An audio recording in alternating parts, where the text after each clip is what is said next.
Hi friends, நீ Saturday எவ்வளோ earn பண்ணுங்க பார்க்கலாமா? ஆக்சுவலாக பார்த்தீங்கன்னா நீ சாட்டர்டே வந்து மார்னிங் வந்து ஓட்டில் ஈவினிங் தான் வந்து லாகின் பண்ணேன். ஏன் ஓட்டலன்னு பார்த்தீங்கன்னா, ஆக்சுவலாக ஒரு 20 நாளைக்கு முன்னாடி ஒரு பவர் பேங்க் ஒன்று வாங்கியிருந்தேன் எம்ஐயில். சரிங்களா, 20,000 எம்எஸ் பவர் பேங்க்கு 2,500 கொடுத்து வாங்கியிருந்தேன்.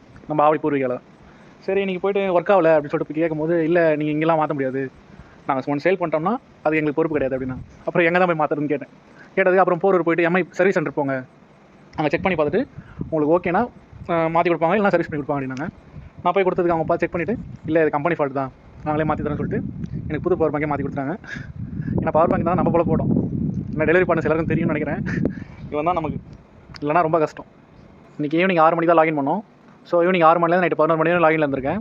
மொத்தம் 5 hours 6 minutes இன்றைக்கி லாகின் ஹவர்ஸில் இருந்திருக்கேன். ஆர்டர் இன்றைக்கி மட்டும் பார்த்தீங்கன்னா 655 ரூபா ஓட்டிருக்கேன். அப்புறம் ப்ளஸ் இன்சென்டிவ் வந்து 175. இன்றைக்கி மொத்தம் 10 ஆர்டர் தாங்க பார்த்தேன். ஸோ இன்றைக்கி டோட்டல் ஏர்னிங்ஸ் பார்த்தீங்கன்னா 830 ரூபா ஓட்டிருக்கேன்.